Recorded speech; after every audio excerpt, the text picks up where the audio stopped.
दिल्लीच्या जंतर मंतरवर अनेक दिवसांपासून कॉकरोच जनता पार्टीच्या सुरू असलेल्या आंदोलनाने आज काहीसं वेगळं वळण घेतलं। आज मैदानात असलेल्या या आंदोलनाने मैदान सोडलं आणि शांततापूर्ण मोर्चाच्या रूपाने संसदेकडे कूच केलं आणि दिल्लीच्या रस्त्याचं आणि आजूबाजूच्या परिसराचं रूप बदललं। तरुणाईचा लोंढा दिल्लीच्या रस्त्यावर दिसला आणि तरुणाईचा आक्रोश पुन्हा सगळ्यांच्या समोर आला। परीक्षांमधल्या या गोंधळानंतर केंद्रीय शिक्षण मंत्र्यांच्या राजीनाम्याच्या मागणीसाठी निघालेला हा मोर्चा संसदेपर्यंत पोहोचूच शकला नाही, अजूनही पोहोचलेला नाहीये। त्यावर लाठीमार झाला, अश्रुधुराच्या नळकांड्या त्याच्यासमोर फोडल्या गेल्या। काही काळ दिल्लीच्या रस्त्याने हा सगळा अभूतपूर्व गोंधळ पाहिला। अजूनही कदाचित तिथे गोंधळ होऊ शकतो। अभिजित दिपके यांना अटक सुद्धा झालेली आहे अशी माहिती आता मिळते। हे सगळं बघितल्यानंतर प्रश्न असा पडतो की हा आक्रोश सरकारला दिसत नाहीये का, की सरकार तरुणाईचा हा टाहो ऐकण्यात कमी पडतंय? शांततापूर्ण आंदोलनावरती लाठीमार करण्याची वेळ का यावी? एका राजीनाम्याने हा प्रश्न सुटणारा आहे का? जर सत्ताधारी याचं उत्तर नाही असं देत असतील तर मग विरोधात असताना ते राजीनाम्यासाठी इतका गोंधळ घालायचे त्या सगळ्याचं काय? नैतिक जबाबदारी वगैरे काही प्रकार असतो का? आणि असेल तर तसं काही घेणं सरकारने बंद केलंय का? याच सगळ्या विषयावर आपल्याला आज चर्चा करायची आहे।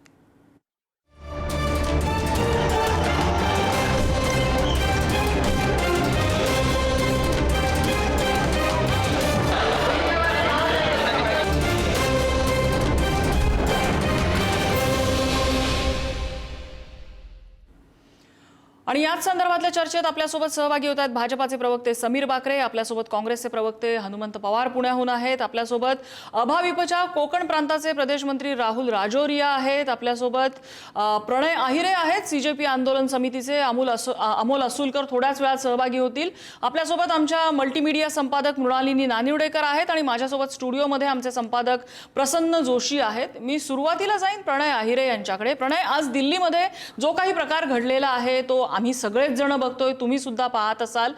सीजेपीचा हा जो आक्रोश आहे, तरुणाईचा हा जो काही आक्रोश आहे, तो सरकारच्या कानापर्यंत पोहोचत नाहीये, सरकार ऐकत नाहीये, तुमचं काय म्हणणं आहे? तर सर्वात प्रथम सर्वांना जय हिंद, जय महाराष्ट्र। तर आम्ही युवा आहोत आणि आमचं मागणं एवढंच आहे की आम्ही मूलभूत गरजांसाठी आम्ही लढतोय, ते आहे आमचं शिक्षण। आणि हे शिक्षणासाठी आम्हाला ऐकायला तयार नाही आहेत। हे जे बसले आहे सरकारमध्ये, ज्यांना मुलं नाही आहेत, ते असेच आमच्याबरोबर वागत आहेत। आम्हाला असं वाटतंय आता आम्ही बेसिक गोष्टीसाठी आम्ही संघर्ष करावा लागतो, ती गोष्ट आहे शिक्षण। आणि हे खूप वाईट गोष्ट आहे। आणि आम्ही आज महाराष्ट्रात मुंबई विविध ठिकाणांमध्ये आमचे आंदोलनं झाले, त्यातील आमचे काही सहकारी आहेत, आमचे काही कार्यकर्ते आहेत, त्यांना पोलिसांनी डायरेक्ट अटक केलेलं आहे आणि त्यांच्यावरती गुन्हा दाखल करतात। कोणावर गुन्हा दाखल करतायत तुम्ही? हे युवक आहेत, हे विद्यार्थी आहेत, विद्यार्थ्यांवरती म्हणजे हा देश कोणत्या डायरेक्शनने जाणार आहे? हा एक मोठा प्रश्नचिन्ह पडलाय संपूर्ण भारताला। राहुल राजोरिया आहेत आपल्यासोबत। राजोरियाजी, कसं बघता तुम्ही या सगळ्याकडे? दिल्लीत हा जो काही प्रकार चाललाय त्याकडे कसं बघता? मला नक्की वाटतं अखिल भारतीय विद्यार्थी परिषदेने वेळोवेळी जेव्हा शिक्षण विषयामध्ये काही घटना घडलेली आहे तेव्हा एबीव्हीपीनी त्या विषयामध्ये स्टँड घेतलेला आहे। आणि ज्या दिवशी नीट पेपर लीक झाला त्या दिवशी पण एनटीएच्या ऑफिसच्या बाहेर विद्यार्थी परिषदेच्या कार्यकर्त्यांनी दिल्लीमध्ये एक मोठा मोर्चा काढून देशभरामध्ये या विषयामध्ये आंदोलन केलं होतं। पण मला वाटतं हे जे दिल्लीमध्ये जे प्रकरण सगळं सुरू आहे हे कुठेतरी अँटी इंडिया मुवमेंट नाही आहे का? जे प्रकरण नीट एक्झाम रिलेटेड तुम्ही विद्यार्थ्यांना कसं काय अँटी मुवमेंट कसं बोलतात, कसं काय बोलू शकताय तुम्ही? हे मूलभूत गोष्टी करताय तुम्ही। विरोधात असताना तुम्ही पण त्याच गोष्टी केल्यात, आंदोलनही केले आहेत, तुम्ही या गोष्टीला तुम्ही कसा विरोध करू शकताय? पहिली गोष्ट अल्लाहू अकबर ते एक व्याख्यान आहे जे पाकिस्तानमध्ये बोललं गेलं होतं आझादीच्या टायमाला त्यांच्या। मला असं वाटतं की माझे मित्र जे आहेत सोबत जॉईन झालेले त्यांना पेशन्स नाही आहेत आणि पेशन्सची आता गरज नाही आम्हाला। तुम्ही आमचा आक्रोश समजला नाही आहे एवढं आम्ही एक मिनिट प्रणयजी, मी आपल्याला थोडीशी विनंती करते। राहुलजी एक मिनिट राहुलजी तुम्ही ना थोडंसं एक्सप्लेन करून सांगा की हे दिल्लीतलं हे जे आंदोलन आहे ते कसं अँटी इंडिया आहे? अशा काय गोष्टी तुम्हाला तिथे दिसल्या ज्या तुम्हाला तिथे अँटी इंडिया दिसल्या? फक्त टॅग देऊन चालणार नाही ना। एक आपण अगर पाहिलं तर त्या नीट पेपर लीकच्या विषयामध्ये जेव्हा सीजेपी प्रोटेस्ट करते आहे तर तिथे कोणत्या प्रकारचं नीट पेपर लीक सोडून ते पॉलिटिकल पार्टींना आम्ही स्टँड देणार नाही असं जे अभिजित दिपके म्हणत होते, पण तिथे आम्ही पाहिलं तर आम आदमी पार्टी असेल, काँग्रेस असेल किंवा अनेक नेते जे तिकडे येतात त्याच्यामध्ये आपण तिकडे पाहिलं तर हे नेते तिकडे येऊन त्यांच्या वेगवेगळ्या कॉमन narratives जे आहेत सेन्सची ते गोष्ट चालवण्यात असली येतात. पाहिजे. त्याच्या व्यतिरिक्त ह्या आपण जर संघटनेकडे पाहिलं कॉमन तर त्या सेन्सची गोष्ट सगळ्या नाही आहे. प्रकरणामध्ये ऐसा असेल, बेसिक ऑरेंज लॉजिक नाही. ॲज अ ह्युमन ते सपोर्ट करायला आलेले होते या तिकडे. संघटनेचं काय काम आहे तिकडे? आणि ॲज या अ ह्युमन संघटना तुमच्यामध्ये तिकडे येऊन काय ह्युमॅनिटी करतात? राहिली तर नाही त्यांचे आहे. narrative नीट तुम्ही scrap कोणत्याही करणं. गोष्टीवरती नीट टीका अगर तुम्ही scrap करतात. करणार असाल तुम्हाला तर सद्बुद्धी विद्यार्थी देवाने medical तुमची exam बुद्धी देणार तर गेलेली कशी आहे. देणार? तो जो एक पोस्टर व्हायरल केला जातो सोशल मीडियाच्या माध्यमातून, NTA ला स्क्रॅप करा, NEP ला स्क्रॅप करा. नॅशनल एज्युकेशन पॉलिसी ज्या विषयामध्ये सोनम वांगचुकनी स्वतः स्टँड घेतलं होतं आणि धर्मेंद्र प्रधानला भेटून त्यांना पुढाकार दिला होता, त्या NEP जी आहे नॅशनल एज्युकेशन पॉलिसी त्याला स्क्रॅप करा, असे पोस्टर्स तिथे लावले जातात. त्याचं कारण आहे तुम्ही सगळ्या गोष्टी जनतेच्या डोक्यामध्ये मॅन्युप्युलेट करायचा प्रयत्न करतायत एज्युकेशनच्या माध्यमातून. महापुरुषांच्या नावाने त्यांना चालवायला तिथे मिळत असतात. आपण अगर पाहिलं तर ते डफली वाजवून जे भारत तेरे तुकडे तुकडे गँग आहे. कोण बोलला मला सांग. आहिरेश, ठीक आहे. आपण आपल्याला पॅनलवरच्या इतरांकडेही जायचंय. मला समीर बाकरे मला दिसत आहेत. समीर बाकरेजी, हे दिल्लीमध्ये जो प्रकार चाललाय तो पटतोय का तुम्हाला? बरं आहे का हे? कारण आंदोलनं तुम्ही विरोधात असताना सुद्धा केलेली होती. त्यावेळेच्या सरकारच्या काळामध्ये असं सरकारकडनं ऍटिट्यूड तुम्हाला दिसली नव्हती. बघा यांच्याकडे डेमोक्रेसीला एक मिनिट आहिरेजी, बोलू द्या. आता पॅनलवर जे इतर बोलतात त्यांचीही मतं आपण ऐकून घेऊया. समीरजी बोला.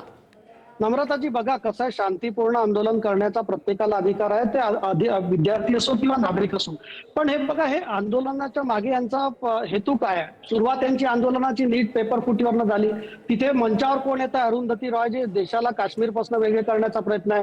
तिथे कोण येत आहे की कुणाल कामराव भगवान श्रीरामावर जोक करतात आणि अभिजित दिपके आणि बाकीचे CJPचे लोक टाळ्या वाजून हसतात आहे. तिसरे तिथे कोण येतात? प्रशांत भूषण, ज्यांना 370 लावण्यावर ऑब्जेक्शन आहे. चौथे कोण येतात? योगेंद्र यादव, जे तिथे म्हणतात की किसान आंदोलनात आम्ही ऑपोजिशनसाठी एक जमीन तयार केली होती.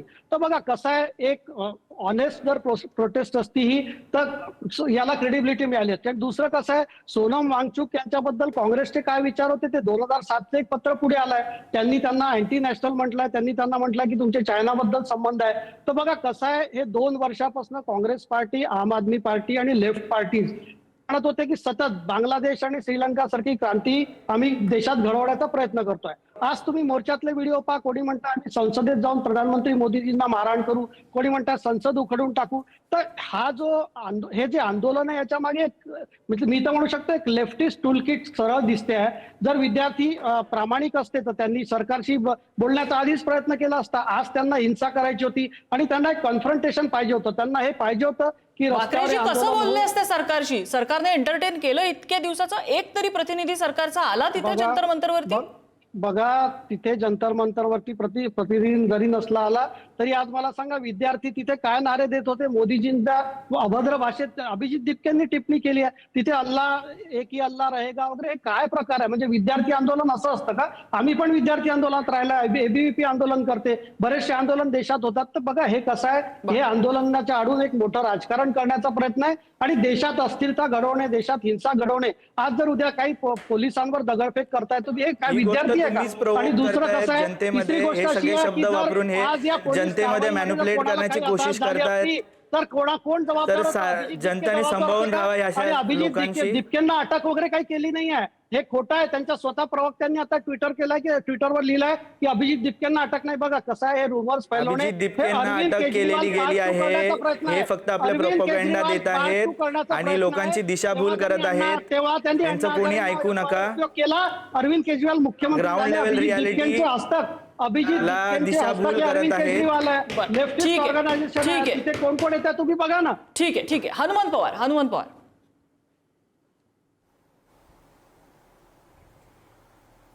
24 लाख मुलांना पुन्हा पेपर द्यावा लागला. वैद्यकीय क्षेत्रामध्ये अतिशय नावाजलेली अशी नीटची परीक्षा झाल्यानंतर रिझल्टच्या काही दिवस अगोदर सरकारला हे मान्य करावं लागलं की पेपर फुटला आणि परीक्षा रद्द केली. 22 मुलांनी आतापर्यंत या परीक्षा रद्द करण्याच्या त्रासाला आणि पेपर फुटीच्या त्रासाला कंटाळून आत्महत्या केलेली आहे. या आत्महत्या नसून केंद्र सरकारनं सुनियोजित पद्धतीनं केलेल्या हत्या आहेत असं आमचं म्हणणं आहे. 154 वेळा 2014 पासून 2026 पर्यंत 154 परीक्षांचे पेपर या देशामध्ये फुटलेले आहेत. भारतीय जनता पक्षाचे आमदार, भारतीय जनता पक्षाचे पदाधिकारी आणि प्रशासकीय अधिकाऱ्यांनी मिळून पेपर फोडलेले आहेत. 2021 ला महाराष्ट्रामध्ये टीईटीचा पेपर फुटला. तो टीईटीचा पेपर फुटल्यानंतर चौकशीमध्ये राज्य परीक्षा आयुक्तांपासून ते त्याच्या पीए पर्यंत आणि भारतीय जनता पक्षाच्या बीडमधल्या कोल्हापूरमधल्या पदाधिकाऱ्यांपर्यंत लोकांचे हात सापडलेले आहेत. देवेंद्रजींच्या सरकारने त्यांना अटक केलेलं आहे. माझं उद्या की ऐकून घ्यायची क्षमता ठेवा. लोक भाजपाच्या संसदेवर जाऊन धडकायली तरी तुमची ऐकायची कॅपॅसिटी नाही. ऐकून घ्या, ऐकणारच नाहीये. शिस्तीत चर्चा करू. भारतीय जनता पक्षाची लोक पेपर फुटीमध्ये सापडलेले आहेत. 22 मुलं मेली. धर्मेंद्र प्रधाननी त्यांच्या वाढदिवसाला जो इंटरव्ह्यू दिला एका चॅनलला, त्यामध्ये मान्य केलं की हो आमची चूक झाली. मग जर धर्मेंद्र प्रधानांना चूक मान्य आहे, 24 लाख पोरांना पेपर पुन्हा द्यावा लागला, 22 लोकांचा जीव गेला आणि परीक्षा पुन्हा घेतली सरकारने, हे सगळं असताना 20 दिवसापासून तुम्हाला मुलं म्हणतायत ना की आमच्यासोबत चर्चेला या. तुम्ही गेले नाही. ज्या दिवशी पेपर फुटल्याची घोषणा झाली आणि सरकारनं परीक्षा रद्द केली, त्या दिवसापासून काँग्रेस पक्षाचे युवकचे एनएसयूआयची पोरं धर्मेंद्र प्रधानच्या घरासमोर बसलेले आहेत. तिथं लाठीचार्ज केला, तिथं तुम्ही पाण्याचे फवारे मारले, तिथं तुम्ही प्लॅस्टिकच्या गोळ्या मारताय. आज संसदीय मार्गाने शांततेच्या मार्गाने बसलेल्या मुलांना तुम्ही बेदन बडवून काढताय. शेतकरी रस्त्यावर उतरले, नक्षलवादी आहे म्हणताय. ऑलिम्पिक वीर मुली रस्त्यावर उतरल्या, बलात्काराची तक्रार करायला तुम्ही म्हणल्या देशद्रोही आहेत. याचे 10वीची मुलं, सीबीएसईचा पेपर फुटला, सिद्ध केलं. तुम्ही म्हणले सोबत सोबत संबंध आहेत, पाकिस्तान सोबत संबंध आहेत. आज उच्च शिक्षित तरुणाला तुम्ही म्हणताय ही देशविघातक लोक आहेत. भारतीय जनता पक्ष आणि राष्ट्रीय स्वयंसेवक संघच फक्त इथं देशभक्त आहेत का? तुमच्या संघामध्ये वाढलेला माणूस पेपर फोडतोय, म्हणजे तुमच्या overall संघामध्ये सरकारला वाढलेला झेपत माणूस नाहीये. दानपेटी सरकारला फोडतोय. झेपत तरी नाहीये हे हाताळायला. दिस इज अ फेल गव्हर्नमेंट. म्हणजे सरकारला सरकारला झेपत नाहीये. Fail government. आणि बदमाश राजकारणी They should accept देशभक्तीच्या नावाखाली लपताय. नम्रताजी. बदमाश राजकारण्यांचा ठीक आहे, शेवटचा ठीक आहे. अड्डा हा देशभक्ती असतो आणि त्याच्या मी मागे समीरजी लपतायत. पुन्हा येईल. आपल्याला विद्यार्थ्यांच्या पॅनलवरचे हिताचं आणखीन काम काही करणं हे सदस्य आहेत, देशभक्ती आहे. त्यांच्याकडेही जायचंय. प्रसन्न, दिल्लीमध्ये हे जे काही आज दिसलेलं आहे आपल्याला, याच्याकडे बघताना सरकारला हे हाताळता आलेलं नाहीये. सरकारने जे आतापर्यंत एक कानाडोळा करायचा प्रयत्न केला या आंदोलनाकडे, ते सरकारच्या अंगावर आलेलं आहे असं म्हणता येईल का? कसं बघायचं याकडे? डॉक्टर राम मनोहर लोहिया, की ज्यांचं आता नुकतंच काहीच महिन्यांपूर्वी बहुधा स्वतः पंतप्रधान नरेंद्र मोदींनी कौतुक केलं होतं. त्याला उत्तर प्रदेशच्या राजकारणाचं गणित आहे, पण ते नंतर बघूयात. उत्तर प्रदेश, बिहार, उत्तर पट्ट्यातलं. राम मनोहर लोहिया असं म्हणाले होते, सडके अगर खामोश हो गई तो संसद आवारा हो जाएगी. फार महत्वाचं वाक्य आहे, कारण सगळे जन आंदोलनातूनच हे तयार आलेले आहेत. आणि हे लक्षात घ्यावं आपण इथे, हे लोहिया ते आहेत की जे जयप्रकाशना मानत होते. जयप्रकाश ते आहेत की ज्यांच्या जनता प्रयोगात तेव्हाचा जनसंघ सहभागी होता. तो जनसंघ सहभागी होता ज्या जनता सरकारमध्ये. त्याच्या पुढे त्या चळवळीतून आलेले जॉर्ज फर्नांडिस आहेत. ते जॉर्ज फर्नांडिस ज्यांनी रेल्वे आणि सैन्यानं सुद्धा बंड करावं आणि भारत सरकारच्या ऐकू नये इतकी गंभीर, एवढ्या आतापर्यंतची इतकी गंभीर देशाच्या थेट विरोधात जाणारी घोषणा तर कम्युनिस्टांनी पण दिली नसेल, जी तेव्हा जॉर्ज फर्नांडिसनी म्हटलं होतं की सैन्याच्या लोकांनी आणि रेल्वेने बंड पुकारावं. ते जॉर्ज फर्नांडिस हे एनडीएचे निमंत्रक होते. नम्रता, निमंत्रक इतकंच नाही, ते डिफेन्स मिनिस्टर होते. कोण डिफेन्स मिनिस्टर होते? ज्यांनी सैन्याला बंड करण्याबद्दल सांगितलं होतं. आणि त्याला जेपीची मान्यता होती. त्याला जेपीची मान्यता होती. आता हे का सांगायचंय? असं असून सुद्धा एका कॉमन मिनिमम ग्राउंडवरती भाजपनं त्यांना सोबत घेतलं, ज्याबद्दल भाजपचं कौतुक केलं पाहिजे. की एका पातळीनंतर विरोधाच्या गोष्टी बाजूला सोडून, इतिहासाच्या गोष्टी बाजूला सोडून, त्या माणसाची गुणग्राहकता घेऊन मग ते जॉर्ज फर्नांडिस असतील, सुनील प्रभू असतील शिवसेनेचे, पक्षानं त्यांना बाजूला ठेवलं असताना नरेंद्र मोदींनी त्यांना बोलून घेतलं आणि त्यांना मंत्री केलं होतं. का? तर तुम्हाला पुढे जायचं असतं. राघव चड्ढा, की ज्यांनी मोदींसकट भाजपला गुंडांची पार्टी म्हटलं होतं, आज ते भाजपमध्ये आहेत. ठीक आहे. त्यामुळे पहिल्यांदा आपण एका बेसिकच्या पलीकडे जाऊयात. माझ्या भाजपचे जे प्रवक्ते त्यांना सांगायला पाहिजे कोण काय बोललं होतं, हे काय बोलले होते, ते काय बोलले होते. एक तर 10 तोंडी अशी जेव्हा जनसागर येतो तिकडे, त्याच्यातल्या 10 लोकांचे 10 अजेंडे आहेत. मला कल्पना आहे AISFचा काय अजेंडा आहे, मला कल्पना आहे SFIचे काय अजेंडे आहेत, मला कल्पना आहेत बाकीच्या संघटना काय आहेत. पण तिथे मुलं मुली आहेत, जनता आहेत, लोक तिकडे येत आहेत. आणि हे सगळे एवढे देशद्रोही असतील तर मग त्यांना जेलमध्ये का नाही घालत, हाही एक प्रश्न आहे. त्यामुळे आपण याच्या पलीकडे जाऊयात. देशभक्तीचं सर्टिफिकेट वाटणं सोडून द्या, कारण एका पातळीनंतर ते तुम्हाला पुरणार नाही. हा पहिला मुद्दा. दुसरा मुद्दा, त्यांचं आता म्हणणं काय आहे? एक तर आमच्याशी म्हणजे पहिल्यांदा दिपकेची भूमिका सुरू झाली राजीनाम्यापासून, त्यानंतर आता ते आंदोलन असालेल की मग चर्चेला तर या, बोलायला तर या.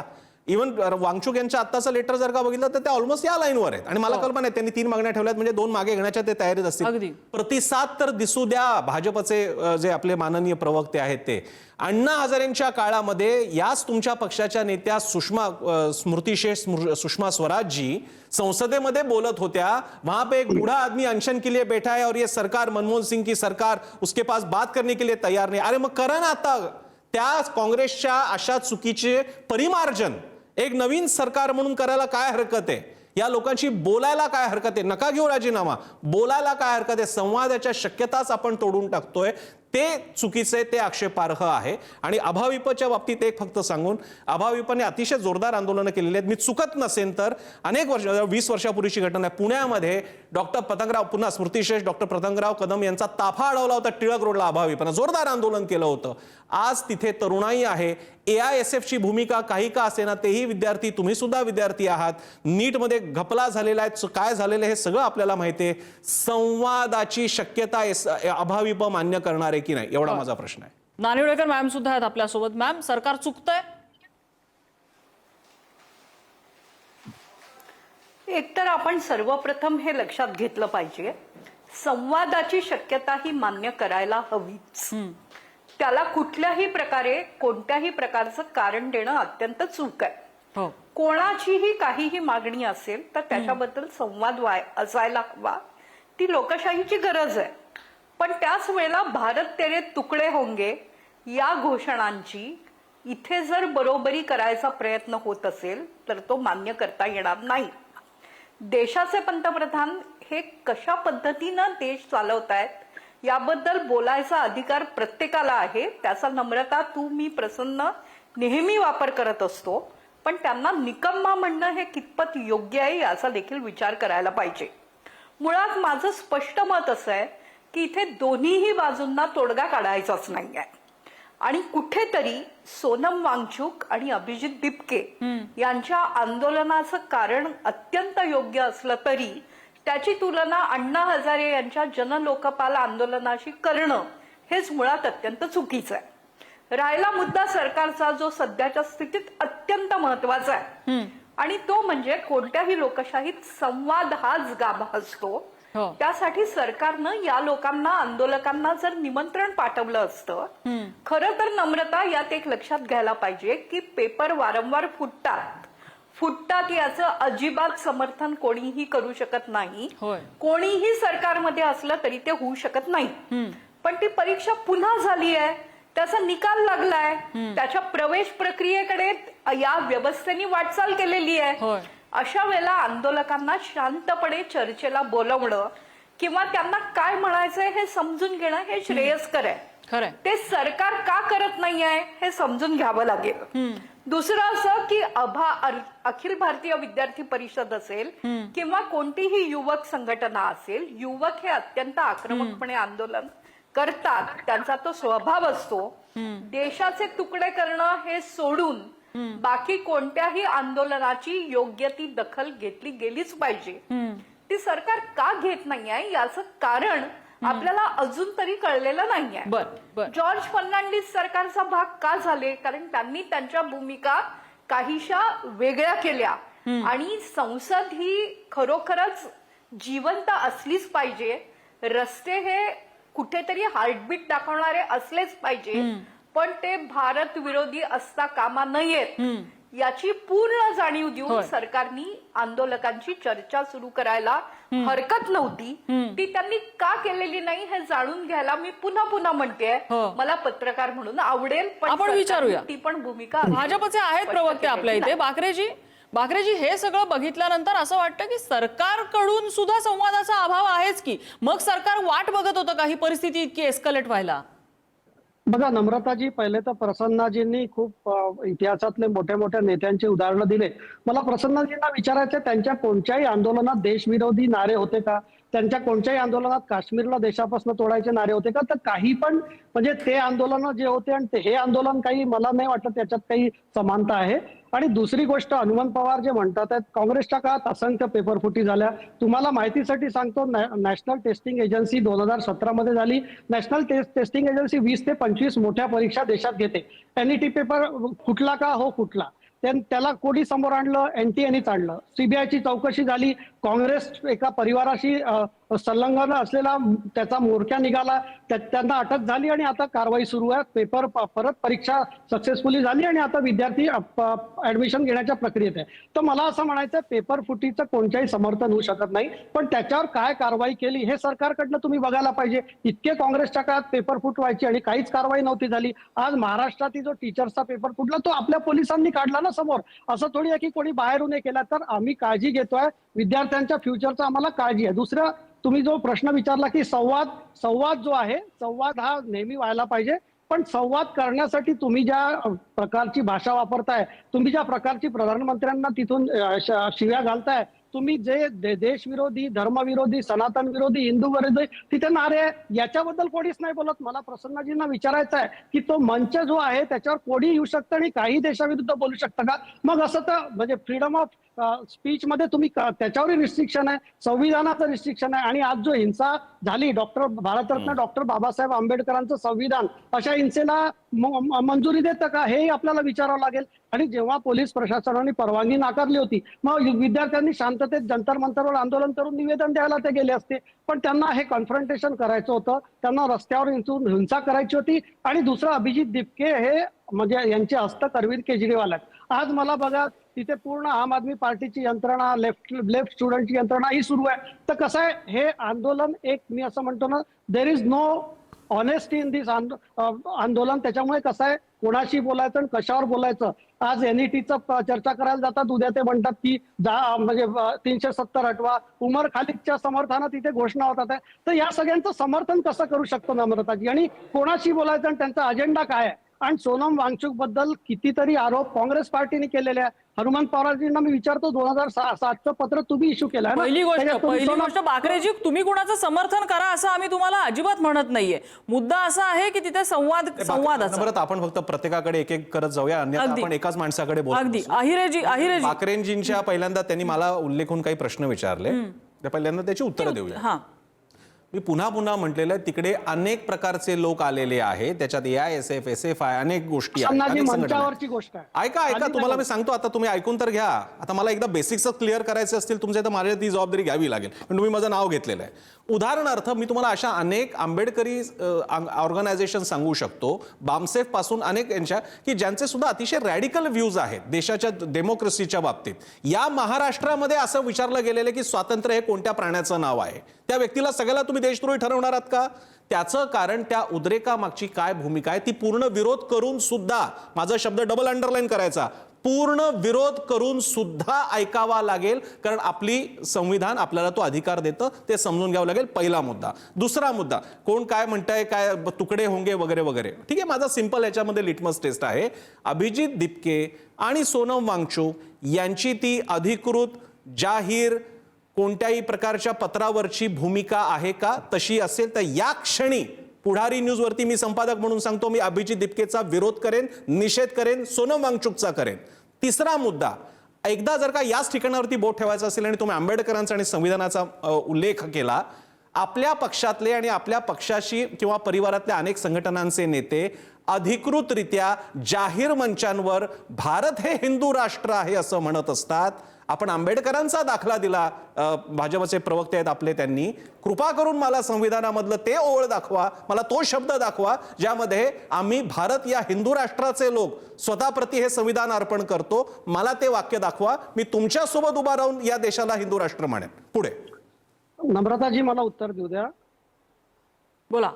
बघा, प्रसन्नाजींनी संविधानाचे दाखले दिले, मी संविधानाचेच दाखले देऊन सांगतो की कोणत्या संविधानाच्या कलम मध्ये असं लिहिलेलं आहे की देशाचे तुकडे झाले पाहिजे,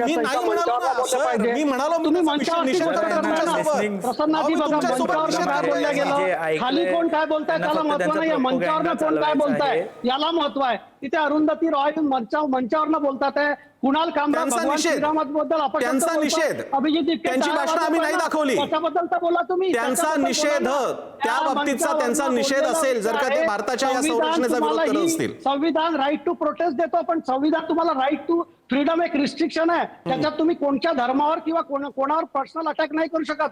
प्रधानमंत्री निकम्मा आहे, प्रधानमंत्री ऐसा आहे, त्याला तुम्ही सारख्या शिव्या घालताय. आणि मी खालच्या लोकांची बोलत नाहीये, मी जे मंचावर येऊन ज्यांनी बोललं त्यांच्याबद्दल बोलतोय. तिथे योगेंद्र यादव सारखे लोक बोलतात आहे, प्रशांत भूषण सारखे बोलतात आहे. तिथे आजच सकाळी 370चे नारे काल झालेले आहे की 370 काश्मीरमध्ये परत हे करायला पाहिजे. तर कसं आहे प्रसन्नाजी, नुसती आयडिओलॉजिकल भूमिका, आयडियल सिच्युएशन नाहीये. त्या मंचावरनं काय झालंय हेही आपल्याला बघावं लागेल. विद्यार्थ्यांचं जे म्हणजे भाजपचे प्रवक्ते अधिकृत भूमिका हे मी मगासपासून म्हणतोय. सोनम वांगचुक आणि दिपके या तो जो पार्टी ती काय पक्ष नाही कारण तो रजिस्टर्ड नाहीये, त्याच्या अधिकृत जो काही पत्रक असेल त्याच्या पलीकडे कोण काय बोलतं याला आपण दखल देत नाहीयेत. तुम्ही अरुंधती रॉय यांच्याबरोबर बोलावं अशी कोणीच मागणी करत नाहीये. अभिजित दिपके किंवा त्यांनी नेमलेले त्यांचे अधिकृत प्रवक्ते किंवा नेते असतील त्यांच्याबरोबर तुम्ही बोलावं. आणि विषय कोणता आहे आपला? नीटचा आहे विषय आहे आपला, धर्मेंद्र प्रधानांचा, बाकीचा विषयच नाहीये. बघा प्रसन्नाजी, त्यांच्याशी चर्चा करायला आणि जर नीटचा विषय आहे तर आम्ही तयार आहे. पण त्या नीटच्या विषयाच्या आडून जर दुसरं राजकारण असेल कोण करतंय दुसरं राजकारण? कुणीही दुसऱ्या विषयाचं राजकारण केलेलं नव्हतं. तुम्ही पूर्ण सोशल मीडिया पहा, कसे व्हिडिओ आहे, कसे रुमर्स फैलवले गेले, कसे विद्यार्थ्यांना तिथे इतके दिवस कोणी राजकारणी सुद्धा फिरकलेले नव्हते. माझा एक मला कल्पना मी बाकीच्या गेस्टचा थोडासा वेळ खातो पण एक वाक्य म्हणून मी पूर्णतः थांबेन कारण बाकीच्यांना वेळ देणं जास्त महत्वाचं आहे. शेतकऱ्यांनी आंदोलन केलं तर ते खलिस्तानवादी आहेत, शहरामध्ये आंदोलन झालं तर ते अर्बन नक्षल आहेत, विद्यार्थ्यांनी केलं असेल त्याच्यामध्ये देशद्रोही घटक आहेत, आधुनिक कोणी काही केलं तर यांच्या मागे काय यांचं हे काय आंदोलनजीवी आहेत. मग डिसेंट मतभेद हे मांडण्याचे नेमके मार्ग तरी कोणते हे तरी मला सांगावं. आणि आतापर्यंत असं कोणतं आंदोलन आहे की जे तुमच्या चौकटीमध्ये देशभक्ताचं आंदोलन आहे? कारण प्रत्येकाच्या काहीतरी मागण्या आहेत, भूमिका आहेत. ईशान्येमध्ये काय झालं तर त्याच्या मागे ख्रिश्ची मशिनरी आहेत. मणिपूरच्या बाबतीत आमचं काहीच जाहीरपणे बोलणं नाहीये. मोदी तिकडे आतापर्यंत गेले नव्हते याच्याबद्दल त्यांच्यावर टीका झाली होती. मग नेमके कोणते मुद्दे घेऊन काय बोलायचं आपण? प्रसन्नाजी, कोणालाही आंदोलन करण्याचा अधिकार आहे पण कोणालाही आंदोलनात हिंसा आणायचा अधिकार नाही आहे. हे मी अंडरलाईन करू इच्छितो. अहिंसेचं कोणी समर्थन करू शकत नाही. तुम्ही आंदोलन करा, तुम्हाला अधिकार दिलाय, संविधानात तुम्हाला अधिकार दिलाय. ठीक आहे, प्रणय ना काही बोलायचंय. प्रणय बोला. सकाळी मला दिल्लीहून कॉल आला होता की मुलं सगळ्यांना पीसफुली प्रोटेस्ट करायचा होता आणि हे जे बोलत आहेत की असे स्टेटमेंट्स आले होते, कृपया करून त्यांनी त्या फॅक्ट्सच्या बेसिसवरती शोधून काढावे की अभिजित दिपके यांनी असे काही स्टेटमेंट केले नव्हते. नाही सोनू वांचुक सरांनी पण असे काहीच 40 पोलीस, मी त्या पण मुद्द्यावर येतो, जरा तुम्ही लिसनिंगची कॅपॅसिटी ठेवा. तर दिल्लीहून फोन आला, ते बोलतात की दादा इकडे डेब्रीज आणले गेलेत, इथे कोणतं काही कन्स्ट्रक्शन साईटसुद्धा नाही आहे आणि आम्हाला याची काही कल्पना नाही आहे इकडून काय आहे. मी अजून पुढच्या टीमशी कन्फर्म केलं की ह्या सगळ्या गोष्टी कुठून घडतात आणि कसे घडतात, तर त्याची काहीच कल्पना नाही. म्हणजे हे जनतेला उकसवायचा प्रयत्न करतात. मी पहिल्या दिवशी आंदोलनाला होतो जंतर मंतरमध्ये, तर तिथे सुद्धा गुंड्यांना आतमध्ये टाकलं गेलं होतं आणि त्यांना ते प्रोवोक करत होते की जनतेने असं काहीतरी करावं. आणि ह्यांच्या IT सेलला सवय झाली आहे की जो पकड त्याला टॅग द्या, जो पकड त्याला सर्टिफिकेट द्या. एक तुमच्या सरकारच्या अगेन्स्ट पण आम्ही काही तुम्ही चुकीचं करतायत त्याच्याबद्दल आम्ही व्यक्त पण केलं ना, त्यांच्या अकाउंटला हे सस्पेंड करायचा प्रयत्न करतात, त्यांच्या घरापर्यंत जातात. एवढे टॉक्सिक माइंडसेटचे हे लोक झालेले आहेत. आणि आम्ही ही जी लढाई करतो ही संविधानिक लेवलवरती करतोय. पण तुम्हाला असं म्हणायचंय की आजच्या तुमच्या आंदोलनामध्ये बाहेरून कुणीतरी आलेले घुसले होते आणि त्यांनी आजचं हे आंदोलन प्रोवोक केलेलं आहे? हो, करेक्ट, व्हायलेंट केलेलं आहे असं म्हणायचं तुम्हाला? आणि तुम्हाला एवढं पण सांगतो की ग्राउंड लेवलची जी न्यूज अशी आहे की जे पोलीस अधिकारी होते त्यांच्या चेस्टवरती बॅच सुद्धा नव्हते. म्हणजे हे कोण होते? हे जबरदस्ती आणलेले लोक होते का? हा खूप मोठा प्रश्नचिन्ह पडलेला आहे जो अजूनपर्यंत ग्राउंड लेवलवरती सॉल्व्ह नाही झालेला. आणि मुलं असं विनंती करून न्याय मागतायत, त्यांना तुम्ही मारतायत. ठीक आहे, आणि हे तुमचे स्टेटमेंट आहेत. लॉजिक वरती बोला जरा. राहुलजी हे फेलो स्टुडंट्स आहेत, काय भूमिका घेणार अभावी या बाबतीत? मला नक्की असं वाटतं की एबीव्हीपीनी भूमिका आधी पण घेतलेली आहे आणि ती भूमिका क्लिअर आहे की या सगळ्या प्रकरणामध्ये नीट पेपर लीक झाला, 101% पेपर लीक झाला. संवाद झाला पाहिजे तर 100% संवाद झाला पाहिजे. पण संवादाच्या विषयामध्ये जेव्हा आपण बघतो की ह्या सगळ्या प्रोटेस्टच्या माध्यमातून सोशल मीडियाच्या, आपण अगर PR कॅम्पेन्स पण बघितले तर सोशल मीडियावर असे अनेक व्हिडिओज दिसत आहेत की सोशल मीडिया कॅम्पेनच्या माध्यमातून लोकांना सांगण्यात येते की तुम्ही अँटी नरेटिव्ह चालवा आणि तुम्ही काही लोकांचे तिकीट्स काढून द्या. काल ब्रूट जो न्यूज चॅनल आहे त्यांनी क्लेम केलं आहे, त्यांच्या एक व्हिडिओमध्ये दिसतं की एका हे खोटं आहे. माणसाला जे आहे ते तिकीट्स काढण्याचे Facts काम वरती जे आहे ते बोला. या सगळ्या माध्यमातून करण्यात येतात. या हे सगळ्या खोटं आहे. प्रकरणात कुठेतरी स्टुडंट्सना मॅन्युप्युलेट करतायत का? तर हे 100% स्टुडंट्सना मॅन्युप्युलेट केलं जातं आणि म्हणून स्टुडंट्स हे सगळे जे प्रोटेस्टच्या या सगळ्या मध्ये पडतायत, तर ते त्याचं कारण हे आहे. एबीव्हीपीनी सीबीआयची मांग केली होती, सीबीआयची जांच जी आहे ती होते आहे आणि या माध्यमातून ते जे गुन्हेगार आहेत यांना बरं. 100% त्यांना जे आहे अटक ठीक आहे. झाली पाहिजे आणि त्यांच्यावर कारवाई झाली पाहिजे. चौकशी त्याची होईल अशी अपेक्षा आहे. मी पुढच्या गेस्टकडे जाण्यापूर्वी सौरव दास आणि जे पी नड्डा यांची भेट झालेली आहे. काही निवेदन मला वाटतं दिलं होतं, ज्याचे फोटो समोर आलेले आहेत आणि सौरव दास यांची प्रतिक्रिया आलेली आहे, आपण ती ऐकूया. मीटिंग में हम लोगों ने यही बोला कि हमारे 3 डिमांड्स हैं. पहले कि सोनम वांगचुक जी को तुरंत रिलीज किया जाए एंड जब तक वो फॉर्मेलिटीज पूरी होती है उसमें उनको एक वीडियो बनाने का अलाउ किया जाए. वो वीडियो में यही हो कि वो अपील करे शांति बनाए रखने के लिए, लेकिन वो अभी तक हुआ नहीं है. नंबर 2, हमारा ये भी डिमांड है कि धर्मेंद्र प्रधान जी का रेजिग्नेशन तो अब आना ही पड़ेगा. या तो उनको बर्खास्त करे कैबिनेट से या तो वो खुद रिजाइन करे. प्रोटेस्ट तब तक चालू रहेगा जब तक उनका रेजिग्नेशन नहीं आ जाता. और तीसरा, जो नीट के फैमिलीज है, जो बच्चे मर गए हैं 20 से ज्यादा, उन फैमिलीज को 1 करोड़ का मुआवजा मिले. ये डिमांड्स को लेके हम जेपी नड्डा जी के पास गए, उन्होंने ही बुलाया था.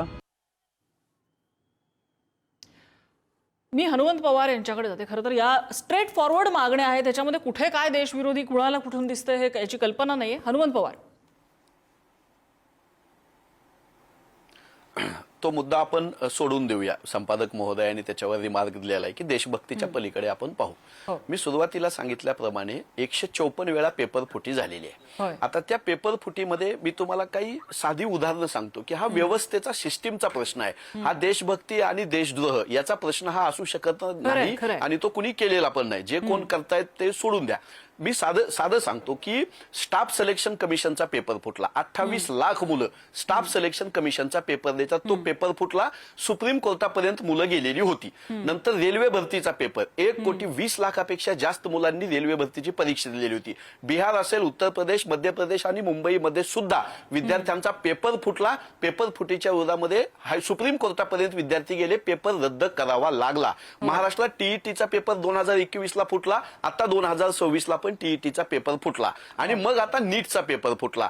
तर ह्या परीक्षेच्या अनुषंगानं पेपर फुटी करून पैसे कमावणाऱ्यांची टोळी आहे का? त्या टोळीला प्रशासनामधले अधिकारी सहभागी आहेत कारण त्या प्रशासकीय अधिकाऱ्यांना सरकारमधलं कोण पाठीशी घालतं का इथपर्यंत आता संशय येऊ लागला. म्हणून देशभरामध्ये जेएनजी असेल किंवा तरुण मुलं असतील किंवा आज दिल्लीमध्ये बसलेली मुलं असतील किंवा सगळ्या विद्यार्थी संघटना असतील ह्या आक्रमक होत आहेत. 154 पेपर ज्यांच्या मुलाला तो बाहेर राजकारणामध्ये आल्या जर बीसीसीआयचं अध्यक्षपद मिळत असेल किंवा ज्यांच्या मुलांना राजकारणात कॅबिनेट पद मंत्री मिळत असेल त्यांच्यासाठीचा हा प्रश्न नाही. हा प्रश्न त्या लाखो शेतकरी, शेतमजूर, आदिवासी, दलित कुटुंबियातल्या मुलांचा प्रश्न आहे जे फक्त मेहनतीच्या बळावरच रोजगार मिळवू शकतात. त्यांच्या जीवन मरणाचा हा प्रश्न आहे. महाराष्ट्रामध्ये पूजा खेडकर नावाची एक मुलगी, तिनं युपीएससीला गंडवलं होतं. खोटे कागदपत्र दिलेले होते. हे काय नाकारायचं का? आणि मी जे सुरुवातीपासून सांगतो की वरिष्ठ प्रशासकीय अधिकारी अटक केलेले आहेत. 2021च्या टीईटीच्या पेपर फुटीमध्ये क्लास 1 3 ऑफिसर अटक केले होते. भारतीय जनता पक्षाचा सानप नावाचा बीड मधला एक पोरगा अटक केला होता. किंवा आता नीट यूजी मधला सीबीआयनं अटक केलेला बेनीवाल नावाचा राजस्थान मधला भाजपाचा पदाधिकारी आहे. आम्ही मनापासून इच्छा व्यक्त करतो की नरेंद्र मोदी साहेबांनी या धर्मेंद्र प्रधानांचा राजीनामा घेतला तर एक स्ट्रॉंग मेसेज जाईल की पेपर फुटीला आम्ही पाठीशी घालत नाही. पण तुम्ही तो मेसेज द्यायला सुद्धा तयार नाही आणि उलट लाठीचार्ज करताय, त्यांच्यावरच देशद्रोहाचे आरोप करताय आणि त्यांनाच आरोपीच्या पिंजऱ्यात उभं करताय आणि दिल्लीमध्ये या देशाच्या राजधानीमध्ये त्यांना फोडून काढताय पोलिसांच्या काट्यानी. आणि अरुंधती राय असेल किंवा भूषण वगैरे यांचा विषय असेल तर तो मनोहर भिडे इथं तिरंग्याला मी राष्ट्रध्वज मानत नाही असं म्हणतो ना. आणि ज्या मोदीजींनी कंगना राणावतला खासदारकी दिली ती कंगना राणावत आमच्या स्वातंत्र्य दिवसाला स्वातंत्र्य दिवस मानत नाही. मग ह्यांचं देशभक्तीचं प्रेम भिडे गुरुजी पशी आणि त्या कंगना राणावत पशी कुठं जातं? त्यामुळे यांनी देशभक्ती शिकवू नये. पेपर फुटीच्या मुद्द्यावर राजीनामा देऊन विद्यार्थ्यांच्या बाजूने आम्ही आहोत. हे मोदी साहेबांनी सिद्ध करावं. अन्यथा मोदी साहेब निकम्मे आहेत असं म्हणण्याला आम्हाला दुसरा शब्द राहणार नाही. करेक्ट. मला असं वाटतं या सगळ्या चर्चांबाबत अभिनिवेश दूर ठेवून या देशातल्या तरुणाईला नेमकं काय हवंय आणि त्यांचे कन्सर्न्स काय आहे याकडे लक्ष द्यायची गरज आहे. हे लक्ष सरकारलाच द्यावं लागतं आणि हे लक्ष सरकारने द्यावं यासाठी विरोधी पक्ष आणि सत्ताधारी पक्ष हे एका व्यवस्थेचे भाग असतात. त्यामुळे त्यांनी एकत्र येऊन चर्चेला बसणं अत्यंत आवश्यक असतं. हो. जे.पी. नड्डा या आंदोलकांना भेटले असतील. सकाळपासून काही काही वेगवेगळी मतं होती, बोलवलं नाही बोलवलं, हे एक चांगलं लक्षण आहे.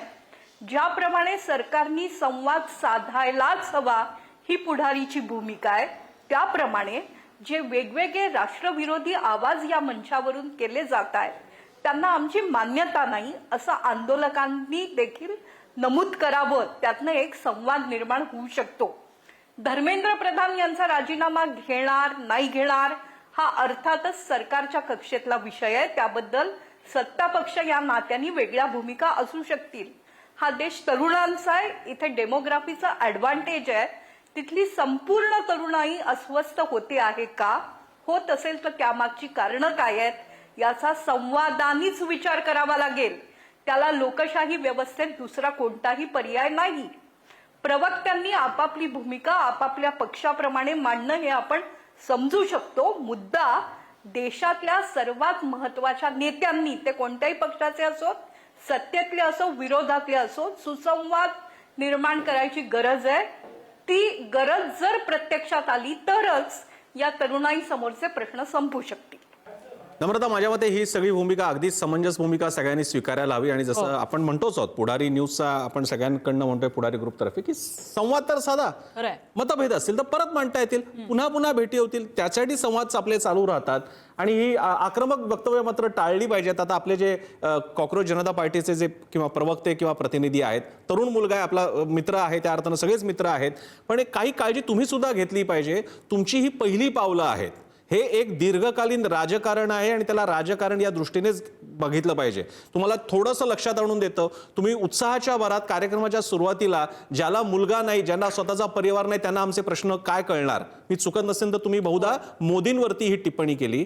माझ्या मित्रा, मी तुला एक तुझा वरिष्ठ मित्र म्हणून सांगतो, पण अशा प्रकारच्या चुका टाळा, कारण त्या आजच्या डिजिटलच्या युगामध्ये तुमची विधानं आयुष्यभर फिरत राहतात डिजिटलवरती. दुसरी गोष्ट, मोदींचं खासगी आयुष्य काय आहे हे त्यांचं खासगी आयुष्य आहे.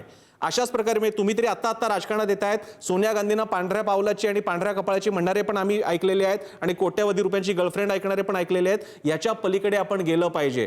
पर्सनल जाऊ नका, अन्यथा तुमचा विषय बाजूला राहील आणि या गोष्टींमुळे तुम्हाला टीका सहन करावी लागेल. त्यामुळे आपल्या भाषेवरती आपला कंट्रोल पाहिजे.